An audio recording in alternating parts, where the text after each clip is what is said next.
Bienvenue au Jesse Twin Financial Magazine. Moi, c'est Serge Kilimbe. Merci pour votre participation à notre programme online 100% dédié aux traders, investisseurs et à toute personne intéressée par les marchés financiers internationaux. L'émission comportera 5 rubriques. Rubrique numéro 1. Le point hebdomadaire des principaux indices boursiers. Rubrique numéro 2. Les rendez-vous importants de la semaine globale macroéconomique. Rubrique numéro 3. Le point hebdomadaire des devises majeures. Rubrique numéro 4. Le point hebdomadaire des matières premières. Rubrique numéro 5. L'analyse technique d'un actif sur base de graphiques mensuels, hebdomadaires et journaliers, afin d'en déterminer les niveaux critiques et les opportunités d'opérations d'achat et vente à court et moyen terme. C'est parti, commençons tout de suite. Rubrique numéro 1. Indice boursier. Bonne semaine haussière à travers le monde, avec une séance de clôture en fin de semaine avec des baisses très légères pour ce vendredi 19 février. Le Dow Jones. Semaine haussière, toujours en range latérale sur le support de la moyenne mobile de 208 semaines, fermeture au-dessus de la moyenne de 4 semaines. Si on décolle de la zone de support du canal baissier, les traits tracés montrent des possibles probabilités pour les prochaines semaines. Le Nasdaq. Toujours en inside week candle. On vient de fermer juste à la résistance de la moyenne mobile de 4 semaines en gris et de 104 semaines. Et nous verrons si lors des prochaines semaines, nous nous rapprocherons des 4400 voire 4500 points. Les traits tracés nous démontrent des possibles probabilités pour les prochaines semaines à venir. Maintenant, focalisons-nous sur le S&P 500. Semaine haussière, toujours en inside week candle, on remarque une formation tweezer bottom sur le support de la directrice du canal baissier, clôture au-dessus de la moyenne mobile de 4 semaines.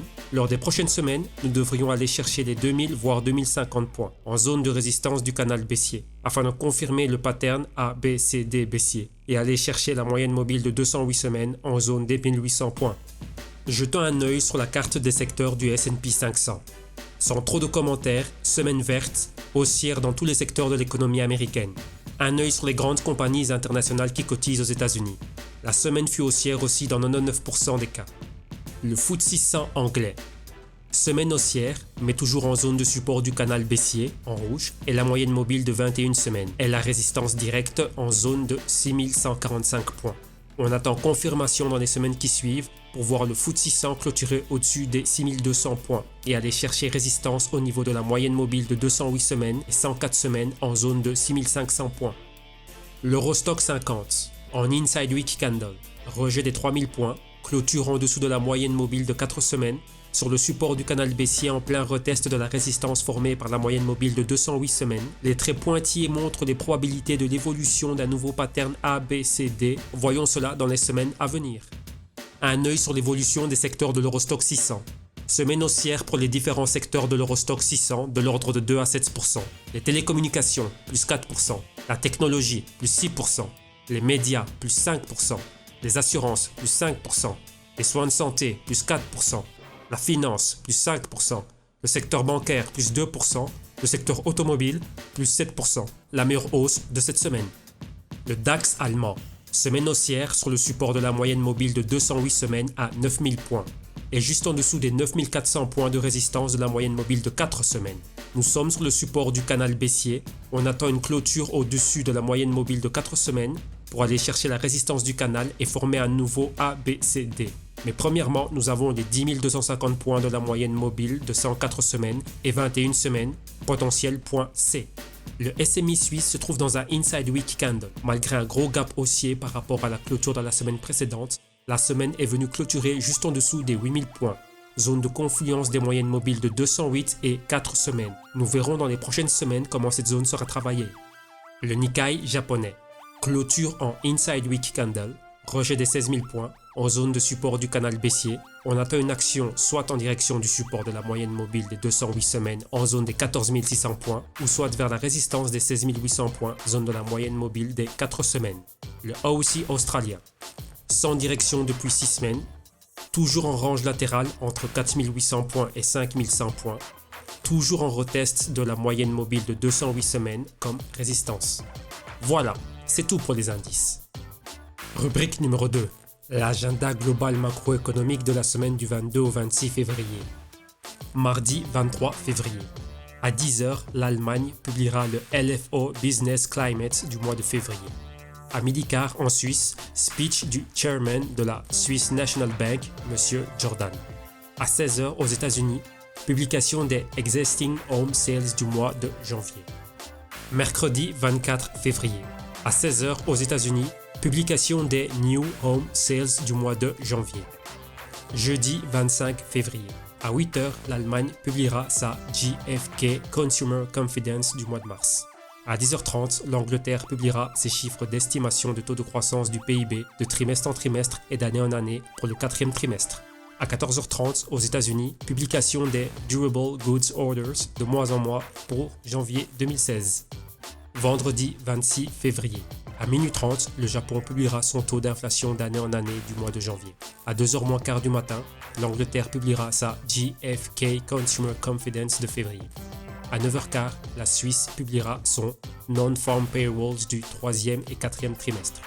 À 11h, l'Eurozone publiera ses chiffres de Business Confidence et Consumer Confidence Final pour février. À 14h, l'Allemagne publiera ses chiffres de taux d'inflation d'année en année. À 14h30 aux États-Unis, publication des chiffres d'estimation de taux de croissance du PIB de trimestre en trimestre pour le quatrième trimestre. Voilà, c'est tout pour l'agenda global macroéconomique de la semaine. Rubrique numéro 3, les devises majeures. Commençons par jeter un œil sur le tableau des devises. Le dollar américain, semaine en Inside Week Candle. Il évolue dans une espèce de triangle ascendant avec $100 comme résistance. Et l'on constate qu'il effectue des bas plus hauts si l'on remonte depuis 2015. S'il a trouvé support à cette zone, il devrait se fortifier durant les prochaines semaines. L'euro, 100% l'inverse du dollar américain. On constate son double bottom, premier en 2015, deuxième fin 2015.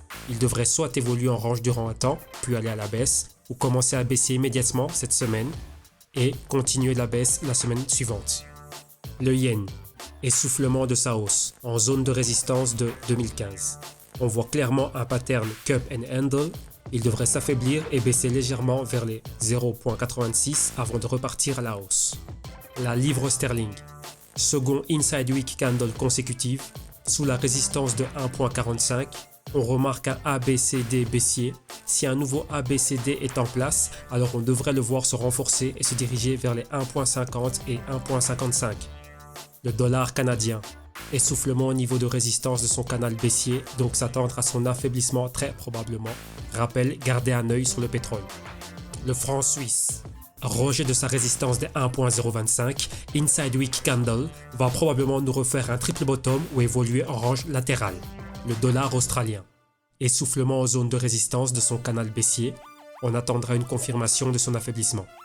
Le dollar néo-zélandais, semaine indécise. Si l'on se focalise sur le court terme, on constate des bas plus bas, donc probable affaiblissement et retour au niveau des 0.62, zone de support. Voyons les différentes paires majeures en graphique hebdomadaire. L'euro-dollar. Dans un très long range latéral, inside week candle, nous verrons la semaine prochaine si nous continuons de nous rapprocher des 1.15. La livre-dollar. Semaine en range, rejet de la moyenne mobile de 4 semaines, mais hélas, ouverture avec gap baissier au dimanche soir. Nouvelle semaine de range latérale très probable. Dollar yen. Clôture en dessous de la moyenne mobile de 104 semaines, essoufflement de la baisse en support du canal baissier.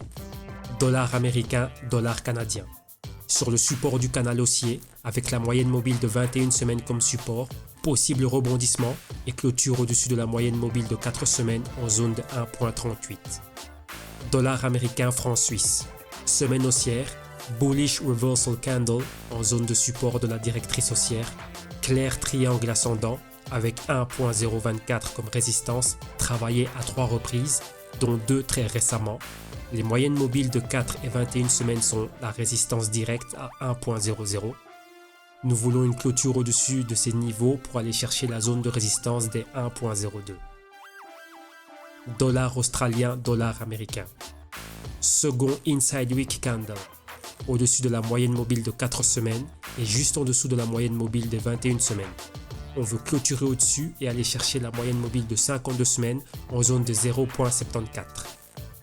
Dollar néo-zélandais, dollar américain. Scénario identique à celui de la paire dollar australien, dollar américain. On attend une direction et confirmation de rebondissement vers la résistance de 0,68 en zone de la moyenne mobile de 52 semaines. Euro, livre sterling. L'épaule tête-épaule a été confirmée.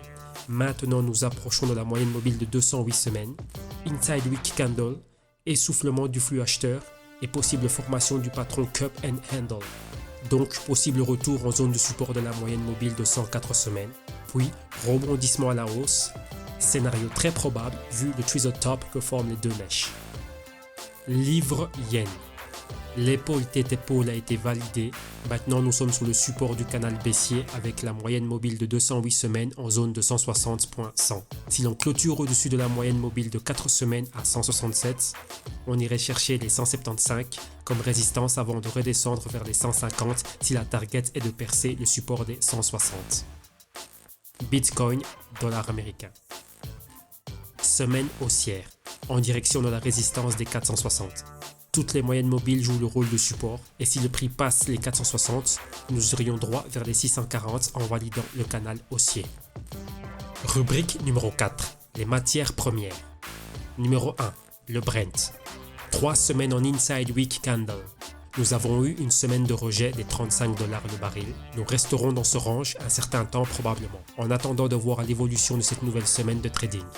Le WTI, une bonne semaine haussière, mais toujours dans le range latéral. Voyons ce que nous réserve cette semaine et nous verrons si la possibilité de clôture près des $35 est possible.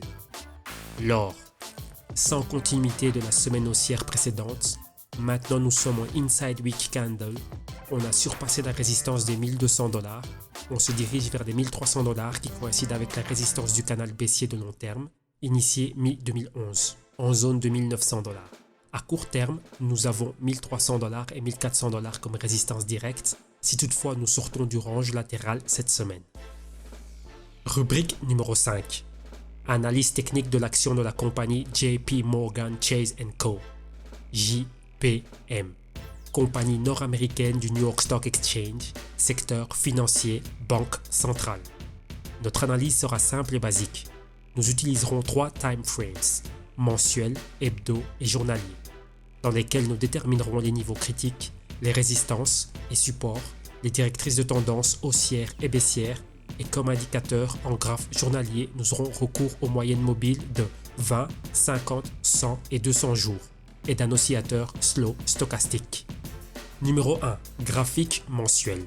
En plein support du canal baissier initié mi-2015, nous venons de former un tweezer bottom, ce qui nous vaudra sans doute un retour au support du canal en zone de $63 dans les mois à venir, et probablement la formation de la deuxième épaule, car si ce mouvement se concrétise, nous aurons formé une épaule tête-épaule, et de nos $63, nous pourrions redescendre en zone de $45, niveau de support, en prisant au passage le canal haussier de long terme initié en 2010.